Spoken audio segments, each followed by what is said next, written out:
റെസ്റ്റോറൻറ്റിൽ നിന്ന് പോകുമ്പോൾ ഞങ്ങൾ ഈ ഒരു വിഷയം വീണ്ടും സംസാരിക്കാനിടയായി. അപ്പം ഞങ്ങളെ ആ റെസ്റ്റോറൻറ്റിലേക്ക് കൊണ്ടുപോയ വ്യക്തി പറഞ്ഞു, ഒരിക്കലുമല്ല, ആ പെൺകുട്ടികളൊക്കെ കഷ്ടപ്പെടാൻ വേണ്ടി ഗൾഫിൽ വന്ന് കഷ്ടപ്പെട്ട് ജീവിക്കുന്ന പെൺകുട്ടികളാണ്. അവരുടെ നിവൃത്തികേട് കൊണ്ട് അവരങ്ങനെ ഒരു ജോലി ചെയ്യുന്നു. കാരണം ഒരാൾ വരുന്നു സപ്ലയറായിട്ട് അല്ലെങ്കിൽ വെയിറ്ററായിട്ട് അല്ലെങ്കിൽ സപ്ലൈ ചെയ്ത് കൊടുക്കുന്നു. അവരുടെ ഒരു ജോലിയുടെ ഭാഗമായിട്ട് ഈ കസ്റ്റമർ ചോദിക്കുന്ന കാര്യങ്ങളൊക്കെ അവർ ആൻസർ ചെയ്യുന്നു എന്ന് പറഞ്ഞു.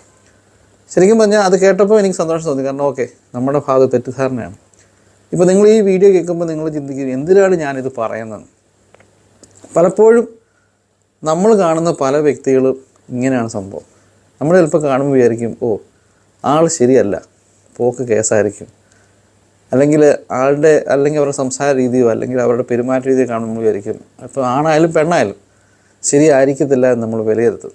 പക്ഷേ അതിൻ്റെ വാസ്തവം ചിലപ്പോൾ അങ്ങനെ ആവണമെന്നില്ല. പല കേസുകളിലും പല വ്യക്തികളിൽ പോലും നമ്മളിലുണ്ടാകുന്ന ഒരു ഫസ്റ്റ് ഇംപ്രഷൻ ചിലപ്പം നമ്മളിപ്പോൾ എപ്പോഴും പറയത്തില്ലേ, the first impression is the best impression. ചില സമയത്ത് അത് പ്രാക്ടിക്കലി അത് കറക്റ്റ് ആവണമെന്നില്ല. നമ്മൾക്കുണ്ടാകുന്ന ഫസ്റ്റ് ഇംപ്രഷൻ അത് റിയാലിറ്റി ആവണമെന്നില്ല. ശരിക്കുള്ള റിയാലിറ്റി ചിലപ്പം അവരെ മനസ്സിലാക്കി കഴിഞ്ഞാൽ അതിൽ നിന്ന് ഒത്തിരി വ്യത്യസ്തമായ സംഭവമായിരിക്കും. എൻ്റെ ജീവിതത്തിൽ വന്ന ഒരു അനുഭവമാണിത്.